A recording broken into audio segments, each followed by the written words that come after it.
I had that dream again. My small business needs to hire, but I don't use LinkedIn, and I hire wrong. So our orders get all backed up. We're drowning in paperwork, then actually drowning. Carol is fighting off sharks with a stapler, and pirates are pillaging the office copier, and then I wake up. Don't let hiring nightmares ruin your dreams. LinkedIn Jobs' new AI assistant goes beyond the resume, using unique insights to deliver a smarter shortlist. Post your job for free at linkedin.com/quality. Start hiring today with LinkedIn. Thanks for listening to No Question About That. We're a listener-supported show. You can get our bonus episodes on patreon.com/NQATpod or in your Apple Podcasts feed. All right, on with the show.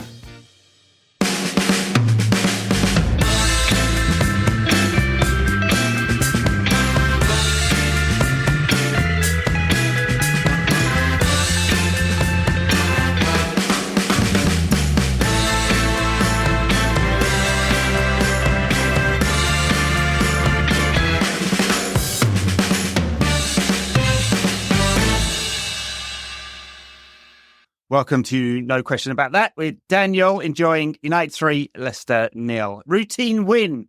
Been a while. That is literally top of my notes. A routine win against Shite. It's been, I don't even know how long it's been, but it's been a while. I mean, just so long. I mean, really simple tweaks from Ruud in these 4 games. I mean, having 2 midfielders actually in midfield helps. Having only 1 fullback go really high, as Matraoui and Dalot didn't cause too much damage today. Did miss one Leicester cross. He's had a bad start to the season, yeah. But at least he was there covering for almost all the game. And it's basically, that's it. Right? It hasn't made too many tweaks other than just to be a bit more solid, and then good players do good things.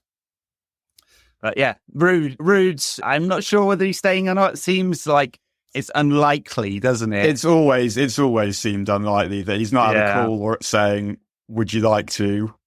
I know. And the farewell at the end also sort of suggested that there's a lot of waving and clapping. And also he's bringing about 75 coaches. Yeah, 5. He's going to need a coach for the coaches. Right. Yes, I mean, it's a shame, isn't it? I mean, it was a surprise when he came back, given that he'd been a first-team manager previously. The team has performed pretty well these 4 games. Like, far from a perfect and balanced squad, far from it. Quite a few dickheads still. But he's got them playing reasonably well, right? You should beat a crap Leicester side, and United did that. And, yeah, so if it's farewell it is. But it's kind of a shame. I feel like somehow that link with United and Ruud, it's just a shame to discard it. But, you know, if Amorim's bringing his team in, it's the way these things usually are. Yeah, I was also thinking, apart from the routine win against Shite, when was the last time we scored early in a game in the league? And didn't concede 2 seconds afterwards either. So yeah, has that happened this season, an early goal?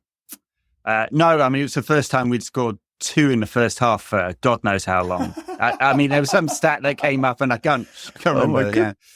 Yeah. I mean, and some nice goals as well, and some really good performances. I mean, of the players, well, the aforementioned Dalot did his best to let Leicester in a couple of times.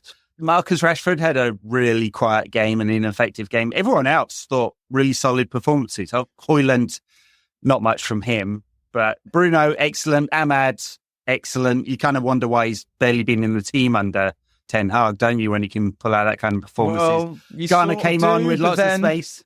But then you wonder why Ugarte wasn't getting picked. Like, I'm wondering a lot of things about Ten Hag, and when you're wondering that many things, the things that you're wondering sort of cease to be surprising, because the conclusion is the manager doesn't really know what he's doing. That was the conclusion of both the fans and the board. Yeah. I mean, it's been a kind of joyous 4 games, just to the relief of not having to watch this Ten Hag side and not have to feel crap about him. It's always relieving. It's always relieving when a manager who's not up to it gets fired. Yeah. Yeah. I mean, it's like breaking up with a girlfriend you really wish you'd broken up with some time ago. We all had those regrets. And then the sense of relief afterwards. And it's been a nice fling with Ruud, hasn't it? Until I've never had girlfriend that. Comes along. I've never had that. No, like my first proper girlfriend. I mean, obviously had girlfriends like at school when I was younger, but my first proper girlfriend, I was 16. We got married.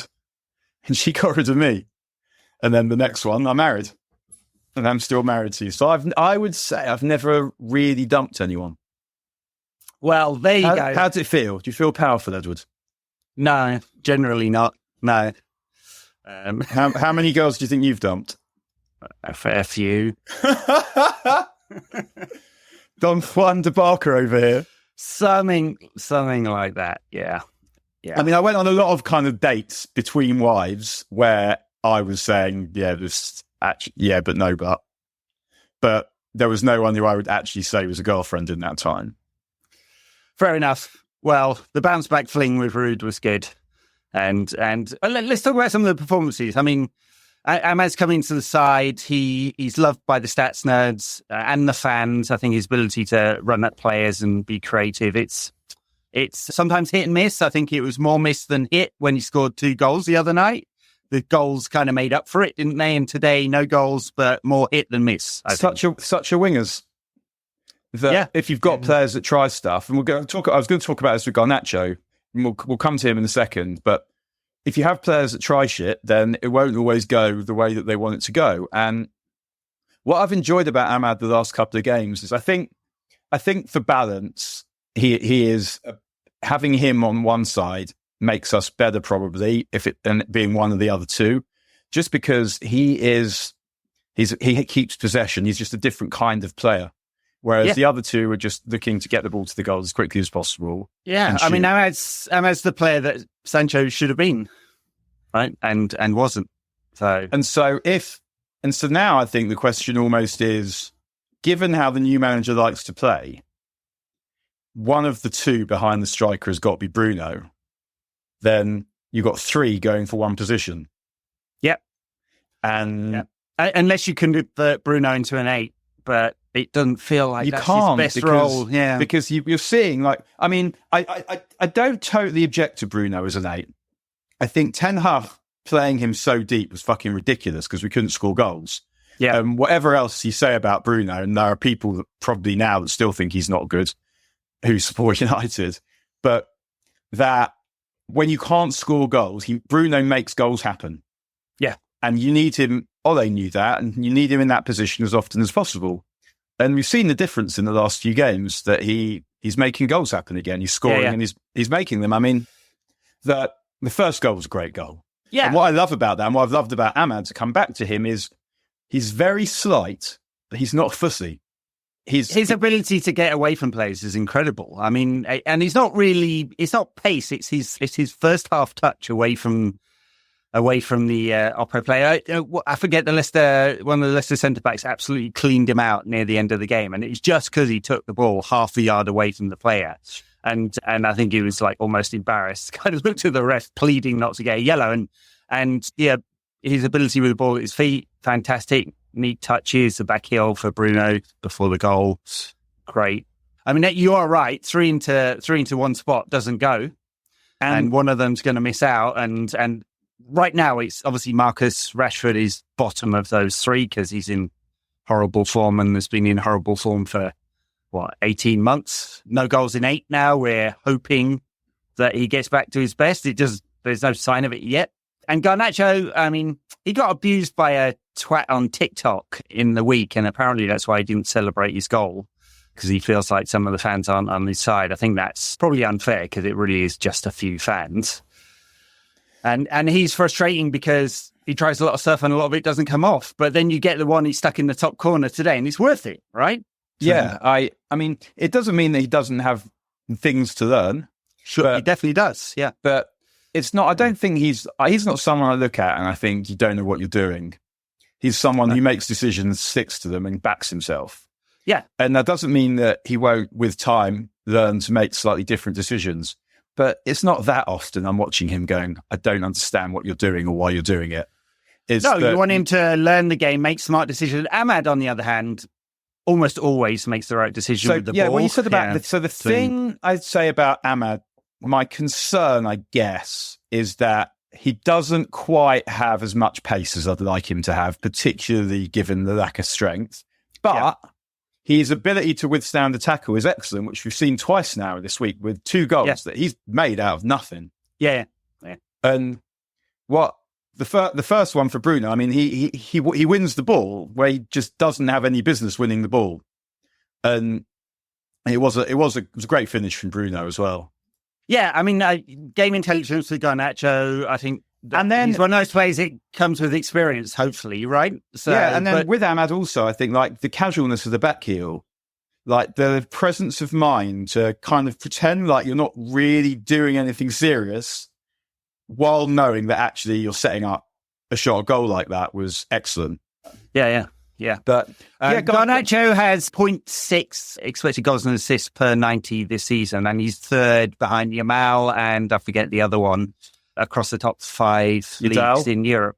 Yeah, so he's like, I think if you get frustrated with a young player, really you should try and understand where most young players are. Most young players aren't Lamine Yamal, right? Scoring a goal or assisting a goal a game, right?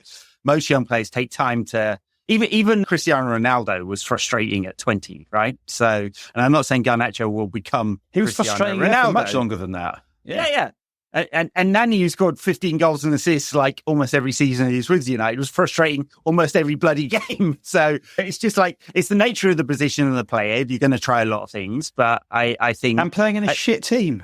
And playing in a shit team. For sure, Garnacho's finishing does need to improve because he's below 20% conversion rate for a forward. So if you're playing under Amorim, too narrow forwards behind the main man, you do have to contribute, right? So that's part of his game that needs to improve. But then again, he can turn inside 2 Leicester players and bang one in the top corner. So it feels like the kind of prompting that is required from those two is Ahmad is probably the best at that of the 3. But Rashford also has a good eye for a pass when he's playing well. Yeah. And it's going to be a challenge for him because he's not going to get picked.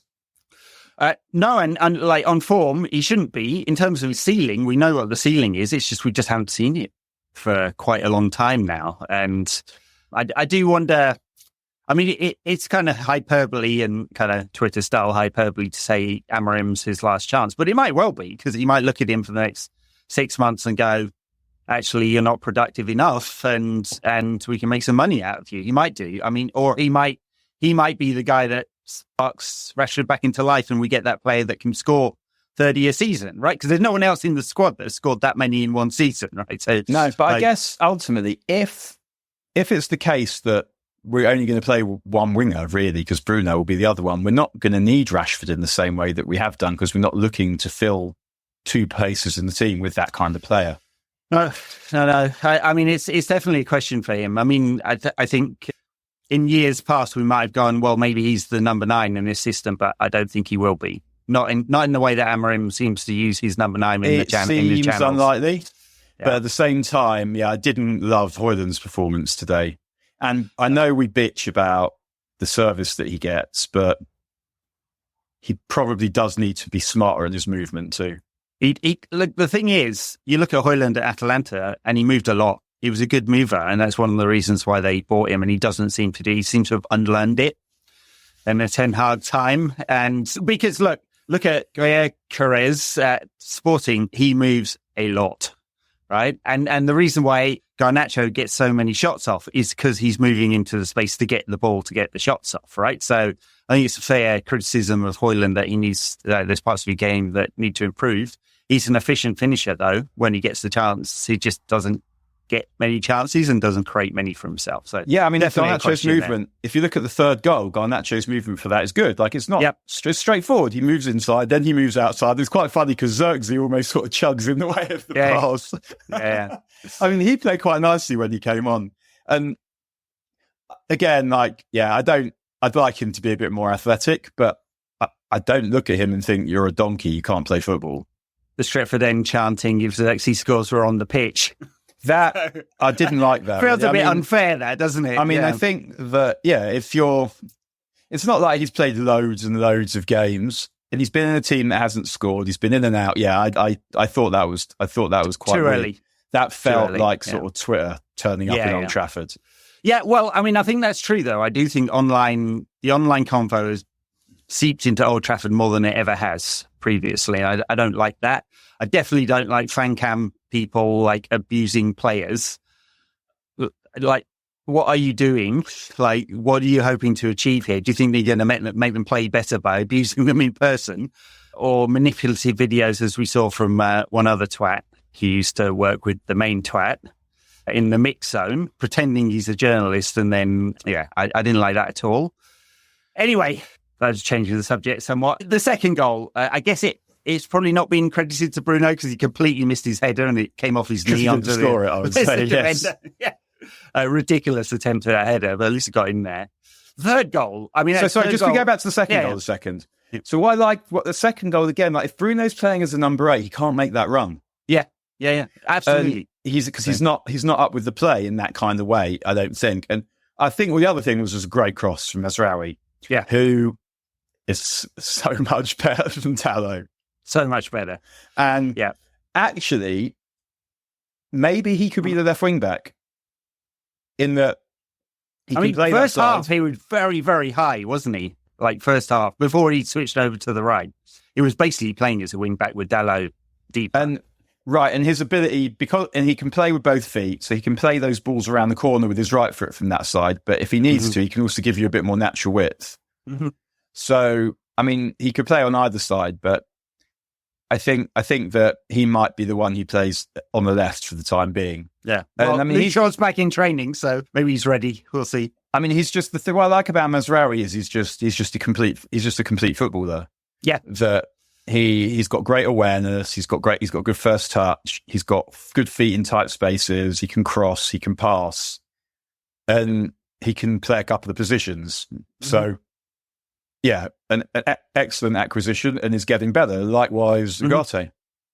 Ugarte's best game for the club. I mean, I think the criticism of him, the fair criticism, is that his passing range is fairly average, but he actually pulled off a couple of really good passes today. He's safe with his passing, and he's as an all-round defensive midfielder. I think he'll probably prove to be really well. I mean, the defensive side of his game is much better than the creative, progressive side of his game, for sure, which will be the criticism and which will be at some point the question mark for the committee in charge of transfers to decide, is he the guy that will take United from 4th to 1st? But going from 13th to 4th... He's got a bit of a jump first. 13th to 4th, he's definitely good enough. And so he's someone who I thought, like, long-term is kind of player that you might play in big games and would have an impact on big games because that kind of like mousing quality that he has. Yeah. But it was mental to judge him at the beginning, even though he's not someone I would have signed. He's not someone, it wasn't exactly what I wanted, but I don't think he's useless.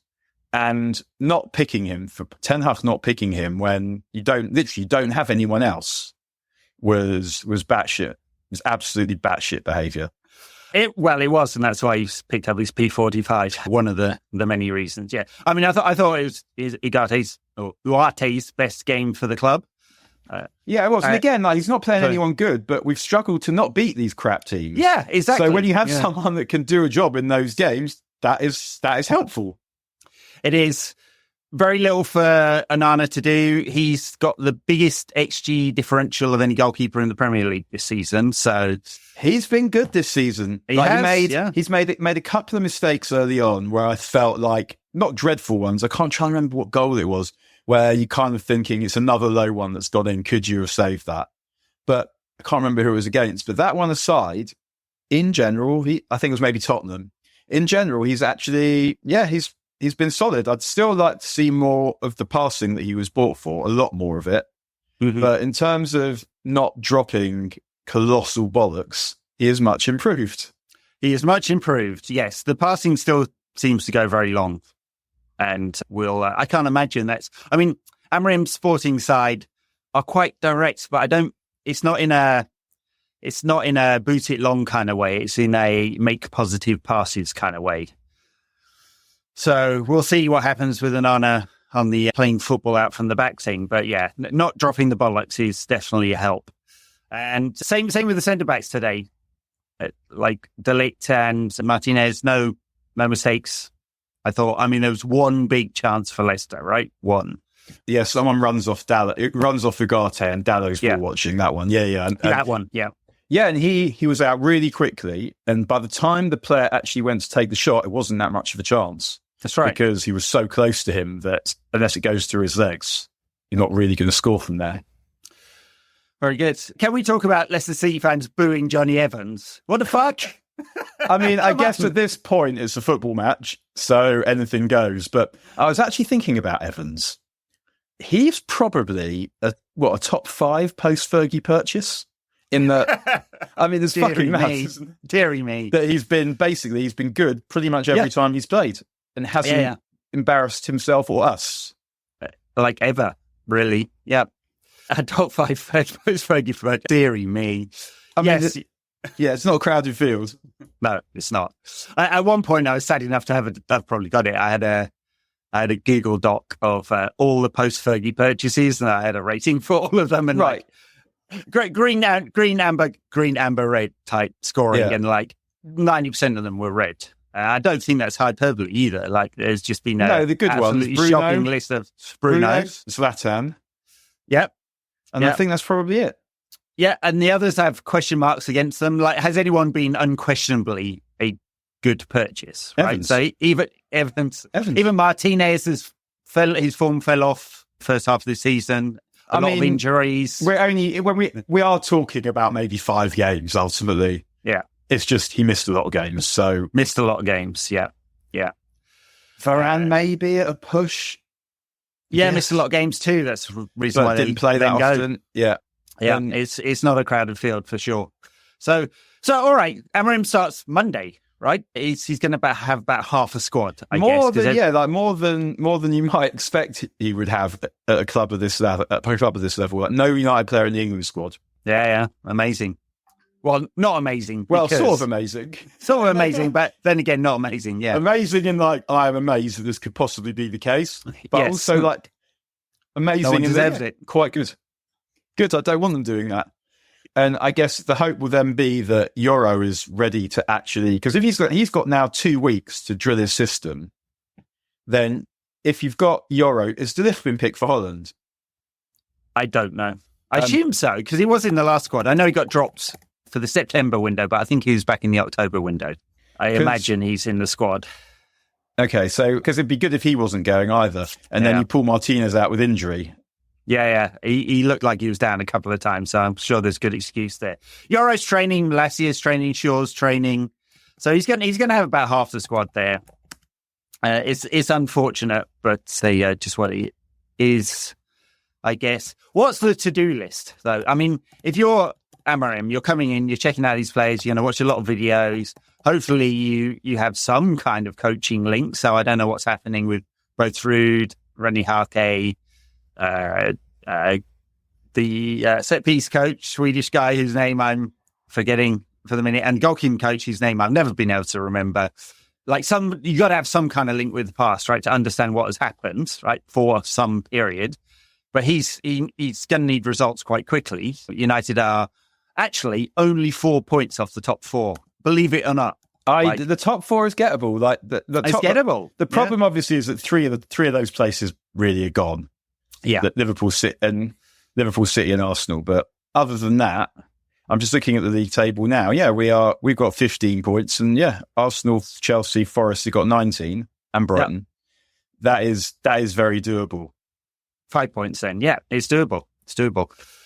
Absolutely. I mean, so if you were Amorim, do you come in and like go with your 3-4-3 straight away? Yes. Or you just go like, because otherwise you get stuck with it. Like, so let's say you play 4-3-3 and as we would normally, and it goes okay. When are you changing with it? Yeah, you're stuck. Yeah. You're going to change it in the summer. It feels like we're not writing off this season. No, you can't. But he's got to have scope to inculcate the way he wants to play. I think that's fair. When Conte came in at Chelsea, he started with a back 4, and I can't remember the game they got battered. Was it against Arsenal? And there's an international break, and he makes out like they have this whole big think about doing what he always does and always wanted to do. Yeah. But the ability to coach that during a season where they win, and then they'll win about like 15 games in a row or something, where they basically secure the league title immediately that run of games. But again, it's international week, I think. Right, yeah. Yeah. All right. So we'll see after the international break, like who's available, who's fit. Does he go straight in with? I don't think Maguire's back for a while, right? So never mind. Rich will leave in with Evans, Lindelof, Martinez, De Ligt, and maybe Yoro's your options. Though Yoro's had obviously 0 minutes as your back three, and then maybe Shaw's fit. Who knows? Maybe. Like, what game is it straight away after the international break? It's Ipswich away, Ipswich isn't away, it? yeah. Ipswich away, right. All right. At time of recording, the last I saw it was 2-1 to Ipswich. Yeah, they beat Tottenham. They beat Tottenham. Tottenham are basically, almost as shit as we are. Tottenham have got 16 points and a 10th. Yeah, have beaten City, knocked City out of the League Cup. I mean, the thing with them is that they do have enough good players to produce good performances, but they don't have enough good players to play the way they're trying to play, I would say. Spurs, yeah. And it's quite thin, that squad. So you go outside the first 13 or 14 players, and then there's not a lot. They're into younger players, aren't they? All right, so Amorim arrives, plays 3-4-3 straight away. What's your first 11 if you were picking? My first, I mean, I would, if I think Yoro's fit to play, I'm picking him. So I'm going Onana, Yoro, De Ligt, Martinez. It depends who else is fit, but I guess we don't really have options at wing back, particularly. So Dalot, if Mainoo's fit, I'm picking him. I'm taking risks at this point. If I think the players are fit, I'm not worrying about match fitness. I'm just getting them in the team because I don't want aggravation and trying to get them into the team later on. So I'm going Dalot, Mainoo, Ugarte, Mazraoui, Ahmad, Bruno, Højlund. What about you? Yeah, I mean, if everyone's fit, I would probably go with Shaw. Oh, Shaw's Mazraoui. Yeah, he won't be. Come on. No.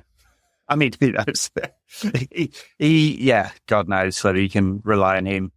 Tyrell Malacia, there's a bunch of pictures posted of him. He's clearly been in the gym these past 2 years. He's been injured because his thighs were man has been pushing some weights. Yeah. Don't know whether it will do him any good. The only worry I have with a sort of Dalot, Mainoo, Ugarte, Mazraoui midfield 4 is its ability to get the ball into those forward areas. So you don't want Bruno having to drop deep in that front 3. In order to get the ball, to progress the ball. So none of them there are real ball progressors. But that's just our squad, right? There isn't a build-up person in there. No Tony Cruz. Well, I mean, Ugarte, he can pass. He's not going to pass through the lines too much, but he can get the ball to a better player. Yeah, and then Mainoo has to be that linking player. Yeah, is a good ball carrier. And I think that he can, his passing, there's more in his passing than we've seen. Yeah, for sure. So I'm about on the same page. I do wonder if that front 3 pacey enough. I mean, Højlund's got some pace. He's not lightning quick. I think he's someone who, if you've got 20 yards, good luck. But you don't often have 20 yards. Yeah. No, he's really good at getting in front of defenders and holding them off because he's fast and strong. But yeah, he's not explosive over 3 yards like Andy Cole say. No. He's definitely not. Yeah, so those would be my concerns. The wing-back areas, can you progress the ball from midfield and are we quick enough up front? At the back, I'm less concerned, really. I don't think it will take much for them. You've got safety in numbers. Yeah, and I don't think it'll take much for them to adjust. So I actually think if you're playing Yoro and Martinez as the 2 wider defenders, they're both comfortable in wide areas. So I think they are perfectly suited for that system. I think in an ideal world, we've got someone else playing left centre-back and Martinez in the middle. Yeah, we don't have that yet. I wonder if there's money in the kitty to ask Everton for... I said this last week. Branthwaite is obviously he's the obvious solution for that hole. He's been injured himself, but massive. And they won't play him because he won't sign a contract. So, I wonder whether they take a little bit of cash. He's contracted for a while. So. His passing is quite simple, but that's why Martinez is there, really. Mm-hmm. And in terms of someone you'd be comfortable if they were isolated out wide, definitely. Yeah.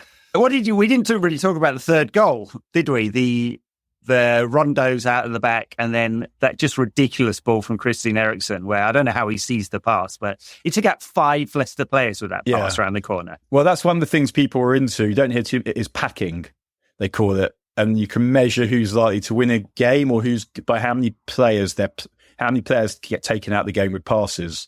And that was one of those. I mean, I think what Eriksen is he's and Garnacho, they're players who are very handy to bring on late on, because once other team are tired, then spaces start to appear. And you've got someone like Garnacho that can attack them with pace, but someone like Eriksen who can attack them with passing, with intelligence. Yeah, no, I mean, I think that's right. That goal demonstrated that in kind of one go. Garnacho's ability, especially in big spaces, is outstanding. And obviously he tries stuff, and his ceiling is high enough that enough of it comes off. I mean, I don't necessarily think that Garnacho goal's about him coming on as a sub. Really, it's not about tiredness of the Leicester players. It's about him spanking one into the top corners from 20 yards. But also, he's extremely useful in those kind of game states, for sure. Yeah, both of them. So, I mean, I'm really interested to see how Amorim works with the younger players as well. Yeah. That in theory, we should see big improvements, because that's what he's been doing at Sporting. Yeah. I mean, obviously it's a very different club, but he's come in a similar-ish scenario where Sporting hadn't won the title for 19 years. Their players that went on strike after their fans attacked them in the training grounds. Half of the squad left on a free transfer, and he's come in an awful situation and turned them around and won 2 titles and played a lot of younger players. So you can, with an attractive style of football, very specific systems style of football, but you can see why the United hierarchy were attracted to that, right? And he's bought young players and improved them. Yeah, and not been afraid to do that either. Yeah, so, and he's coming that he's held in high demand, held in high regard, in high demand. So he's got the political capital, I would say, to do what he wants at the beginning. For this season, it's a free hit for him. I mean, it's not to say I think the season's a write-off for United, because it definitely isn't, given that the top sort of 8 are taking points off each other. We're still in the League Cup. We're not far off the top 4. We've got the Europa League. Yeah, FA Cup to come, right? Yeah, there's stuff to chase. Yeah, absolutely. But yes, he has a free hit to try a lot of stuff this season, and he's got the charisma as well, I think, to take people along with him. I mean, I know we've made a lot of this because Ten Hag was so fucking technocratic and boring, but I think the fact that he can take dickheads coming over from Sky Sports and abusing him in press conferences and take it with a smile and a laugh says something. And yeah, I mean, same with Ruud, to be honest. I think he's held himself very well this past 2 weeks. He's straightforward in his dealings with the media. If he finds that it's too troubling to hold himself. Give him a hug, will you? Yeah. For real. Yeah. Looks like a horse, hung like a horse. Got the charisma of a Derby winner. Yeah. Oh. Deary me. All right. Well, international week, so I guess the usual, let's hope no one gets injured. Let's hope they all pull out injured to start with. Martinez looked to have a few knocks today. He really did. I'd be holding him back if I could, I think. Yeah, there shouldn't be too many going on long trips. Ugarte will be with Uruguay this week, I assume. Casemiro's not been in the Brazil squad, which is great. Martinez hopefully injured. Yeah. I don't know what Onana's doing. Are there AFCON qualifiers, World Cup qualifiers? I don't actually know. So, and then quite a few with the Euros, or the Nations League, sorry, isn't it? So the last Nations League round. Who can say? What a pointless competition. Well, I guess that's it. We've run out of things to say, Daniel. What else is going on? I'm still alive. No one's slit my throat as yet, so pleased about that. That's always a bonus. Yeah. Were people threatening to do that? Well, there was the woman in the car, but other than her, not too many. Sometimes you bring it on yourself, Daniel. So it's like always. Yeah. I have not been deported yet. Obviously, being a foreigner and not in Blighty, I'm mindful of 80-something million people like wanting that to happen. So I will probably not go out with, by the way, Columbia Centenary shirt. My wife doesn't understand why I collect football shirts, but I have a lot of them. And this is a really lovely piece of kit for those of you who are watching on you. I've never YouTube. met your wife, but my sense would be that collecting football shirts is probably easier to grasp than many things she might do. Yeah. Well, you've all got to have your hobbies, right? She we've been married for 14 years and together for longer than that. And what do you mean? You didn't just meet her? You didn't just marry her after when you met on the day that you met? I did not. I did not order off Amazon or anything like that.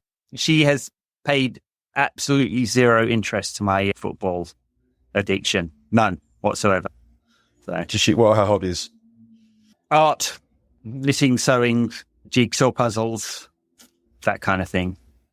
Cool. She ran a sewing shop for a decade in London. When we used to do textiles at school. Did you do that? Textiles? Textiles, yeah. So when I was at school, the you had to do technology subjects. We do like CDT, D&T, all this kind of stuff. I was shit at all of them.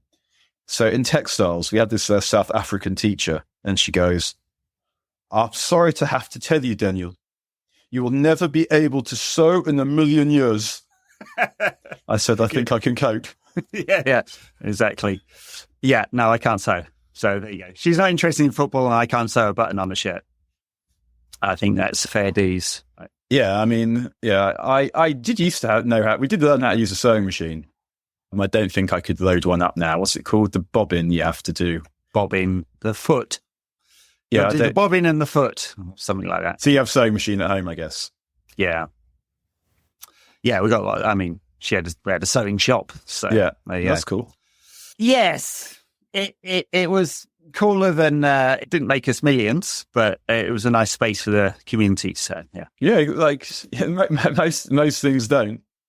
Sadly not. All right. Well, if you'd like to help me and Daniel and the rest of the crew make millions out of podcasting, you can go to patreon.com, NQAT Pod, and back us there. We do a tactics show and an extra show. Last week, we looked at Sporting 4, City 1, and Donald Trump and the World Cup 2026, which is going to be an interesting thing to talk about for the next couple of years. Do you think it's possible that will end up not happening in America? No, it'll definitely happen in America. I mean, Gianni Infantino hasn't met an autocrat he doesn't love. So, of course, it's going to, yeah. What a state of affairs, man. What a state of affairs, yeah. I will pack my bag and head up to Canada if I have to. Have you got a blue bracelet? I don't. All right. We'll leave it there. Thank you very much, everyone, for listening or watching wherever you find us. And we'll catch you at some point during the international break. We'll probably drop into YouTube with some dailies. Bye, Daniel. Have a good one. Ta-ra.